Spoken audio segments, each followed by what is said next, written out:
अस्सलामुअलैकुम नाज़रीन, नूरानी खबरों में आपका खैर मकदम है। नाज़रीन, नफरती पुजारी यति नरसिंहानंद एक बार फिर से अपने जहरीले भाषण के साथ करोड़ों हिंदुओं को अपने पक्ष में लाने और मुसलमानों के साथ बगावत करने का ऐलान कर रहा है। जी हाँ, एक बार फिर से इस नफरती पुजारी ने मुसलमानों के खिलाफ कान धरे हैं। जी हाँ, एक बार फिर से इस नफरती पुजारी ने मुसलमानों को टारगेट किया है और हिंदुओं को भड़काने का काम किया है। सरेआम माइक पर मंच से बेखौफ होकर इसकी वीडियो सोशल मीडिया पर भी डाली जाती है, जो इन दिनों सोशल मीडिया पर काफी वायरल है। हालांकि अब तक मुसलमानों को टुकड़े टुकड़े गैंग के नाम से पुकारा जाता था। जेएनयू के छात्रों को वो तमाम लोग जो देश में यकजहती का माहौल चाहते हैं, देश में भाईचारे और कौमी एकता, कौमी मिल्लत की मिसाल चाहते हैं, उन तमाम लोगों को टुकड़े टुकड़े गैंग से नवाजा गया। अब वही नरसिंहानंद खुद भारत के इसकी अस्मिता के टुकड़े टुकड़े करने की बात कर रहा है। जी हाँ, इस नफरती पुजारी यति नरसिंहानंद, जिसे कुछ लोग माशाअल्लाह महाराज कहते हैं, महाराज यति नरसिंहानंद ने 3 मिनट की वीडियो शूट की है, जिसमें वो साफ तौर पर एक जहरीले नाग की तरह जहर उगलते दिखाई दे रहे हैं।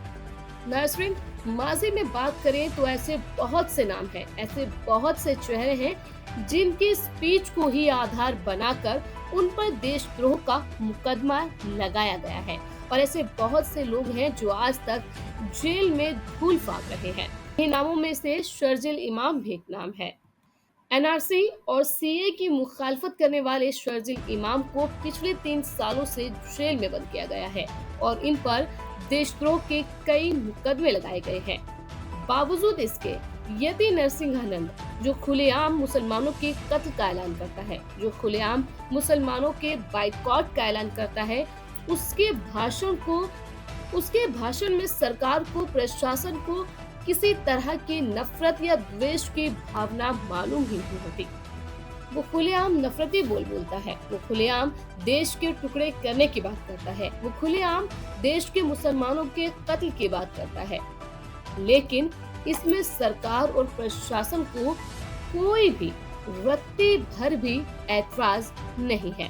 अगर उन्हें ऐतराज होता तो आज शर्जिल इमाम की तरह या उससे भी ज्यादा सख्ती के साथ यति नरसिंहानंद से निपटने की कवायद की जा रही होती या कर भी दी गई होती।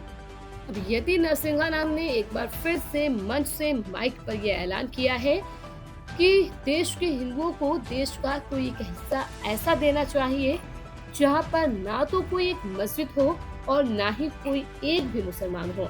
जी हाँ, खुलेआम यति नरसिंहानंद ने देश के टुकड़े करने का ऐलान किया है, मांग की है।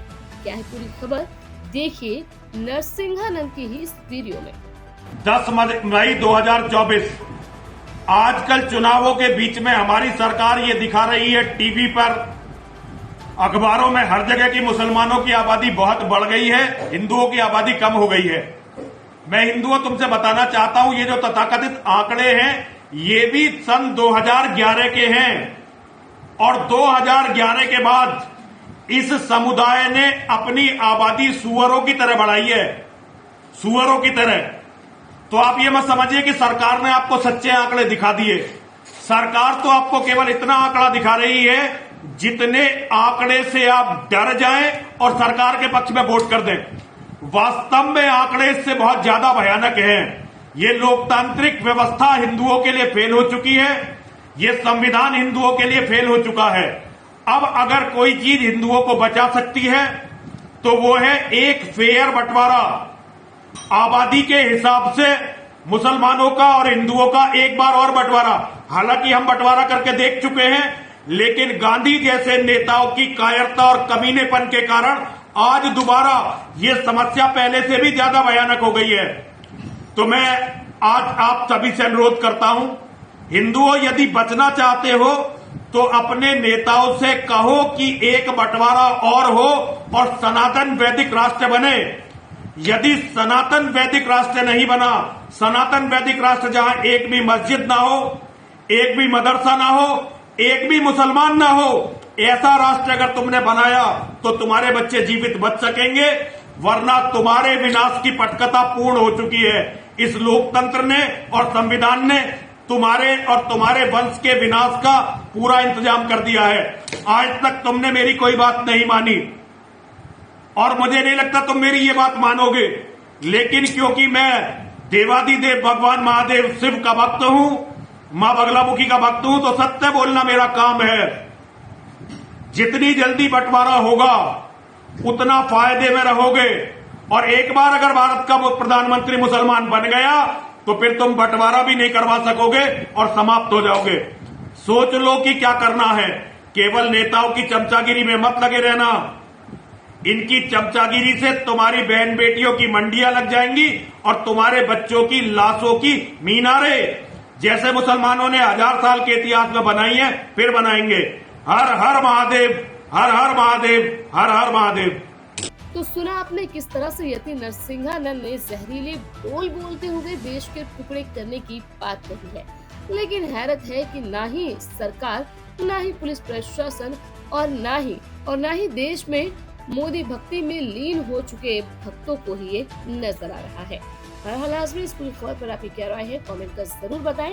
वीडियो को लाइक करें, शेयर करें और अगर आपने अभी तक चैनल को सब्सक्राइब नहीं किया है तो सब्सक्राइब भी जरूर करें। मिलते हैं किसी और वीडियो में, तब तक के लिए अल्लाह हाफ़िज़।